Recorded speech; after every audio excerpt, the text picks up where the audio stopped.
What's up, y'all? Today I'm going over everything that's been done to my Honda 300 and future plans I have for it and stuff. And yeah, I'm gonna be taking it to the mud parks and stuff, so some of y'all might see it at like Busco and Outback and Deep Creek. Those are the kind of parks we'll be taking it to. But yeah, I'm gonna go ahead and get started. So right off the bat, it's got what I think is a 12-inch lift. We didn't build this bike, we bought it like this, and I've just done a couple things to it, make it look better and stuff. But I think it's 12 and a 12-inch stretch back in here. But these shocks didn't come on it. We actually bought these. Are 18, and it's either 18 or 18 and a half. I think these came off of a side-by-side. You can see the mount, the custom mounts and stuff they made for it, which is pretty cool. They also did a 3-inch body lift on this bike, which is probably one of the only 300s with this. Like, they cut the frame and then put 3 inches of metal in between it and then welded it back together. It's pretty cool, which also made it really hard to mount this, because like normally it would fit, but like because of that it wouldn't. We had to do our own rinky-dink kind of stuff to make it work. I think both the front and back diffs, yeah, are grease packed, so that's pretty cool. We can get all the stuff out of it if it gets bad. Custom front drive shaft, that ain't gonna break anytime soon. I actually tore the boot when we went to Outback. I thought I actually broke the axle. When we first got this bike, the axle was broken. We didn't know it. And then we looked at it and we were like, well, crap. But we got it fixed, and then we took it to Outback. And then I saw this after we parked it, and I was like, well, crap. I almost sold this thing. And then I started, it like didn't have any play in it, so I was like, okay, I'm good. It was just the boot. I must have caught it on a root or something and ripped it. But yeah, the tie rods are custom too. Those are pretty cool. Going down and through there. I've also got pretty much a diff lock. This brake breaks that wheel, and that one over there breaks the other one. So they actually have a Polaris brake for this right here, which is pretty cool. And then that's just a regular 300 brake. But yeah, and then the oil cooler that they got on here, pretty cool. That's how it's a Bulldog. This one I couldn't figure out what it was for the longest time, but I finally figured it was like a ghoul or something. That's the face, like the hands, like I don't know, a hat. And this bike was made from TNT Fab. I believe it was in Virginia, I think. But I heard it was built off of I found the guy who had this before me, and he said they built it off of a bear frame. So onto the back, we put a cherry bomb on it before I had the stock exhaust. 12-inch stretch, like I said. Custom drive shaft. That's just the regular one, and then they added this on after it. 6-inch spacers that mount to Polaris wheels with another spacer, and these are 18-inch rims with 33-inch tires, and they're Outlaw 3s. And then I put a granny shifter on it. Forward goes down, back goes up a gear,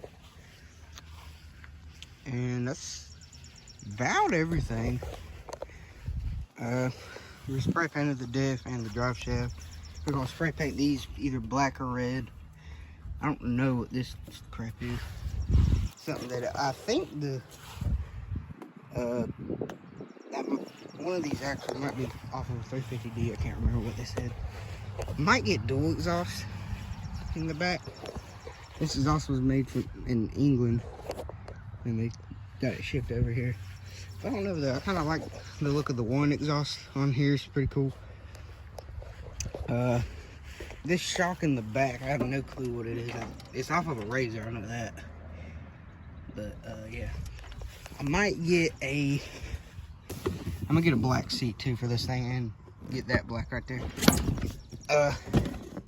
I'm gonna get a metal air box because they're just built better, and they have a little clear thing on the top, and you can look down in it and see if there's water instead of like having to look down into it, because with these you have to seal them off. The other ones are just bolted on, I'm pretty sure. I might do a Foreman 420 motor swap and just put Foreman 420 motor in here, and those are like not carbureted, so I don't have to worry about, you know, clogging my carburetor up and stuff like that. Forgot to say these axles are Cobra axles. And they hold up pretty well. This winch, KFI, I think it's 3,000 pound winch. I can't remember. I think it was. I somehow broke that. I don't know how. I gotta fix that. The big light bar on the front, that don't work. Like, even when it's plugged up and stuff, and that's the button for it, it don't work. I don't know why. So we gotta look into that. Be cool to have it working though. What else? Oh yeah, it has a 2-wheel drive, 4-wheel drive switch. So that's 4-wheel drive, that's 2-wheel drive. And I'm gonna get a different snorkel too, because this snorkel is kind of rinky dink. I just tuck it down in there like that. But I'm gonna put more, I don't know, better snorkel that fits this thing. Like, cause I don't know, tubing, I don't know if that would really, I don't know if it fits this thing too well. Like, you got this nice fuller and then tubing, I don't know. I'll fix it though. But other than that, the people that built this bike, they did a pretty dang good job on it. I mean, it's pretty nice. I'm gonna go ahead and start it up for y'all. I have to kick start it because the compression on this thing's like stupid good, and it don't want to start too easily. So I might need a bigger battery or starter or something. Oh, another thing, the motor has got some upgrades. It's a 88% gear reduction. It's got a cam in it and a big bore kit, I believe. So yeah, it turns these tires over pretty easily, and it runs pretty smooth. Like, it don't sputter or nothing. So I'm gonna go ahead and start it up for y'all. I might have to kick start it. See, turn the fuel on. Let's get up here.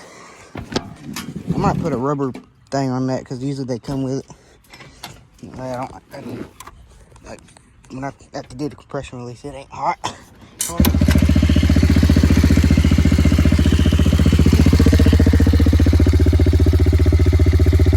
I don't know what, I think I'm in, yeah, I'm in first.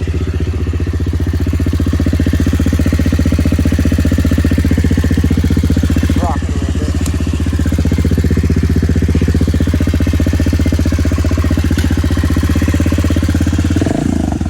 There we go. Now we're in neutral.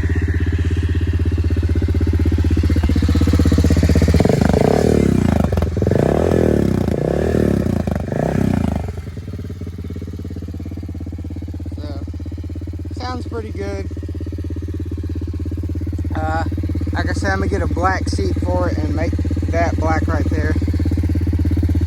And one day I might put bigger tires and portals on it, and that'd probably bring it up to like up in here if I did that. So that'd be pretty cool. Also, this front diff is broken. Let me cut the 4-wheeler off so y'all can hear me. This front diff is broken. Right here, the mounts for it. And I think you can weld the diffs, I'm not sure. But we just threw some JB weld on it and went to Outback with it. So, yeah, if y'all go to Busco and ride and stuff, y'all probably see this thing every now and then. Outback and Deep Creek too. But, yeah, that's it.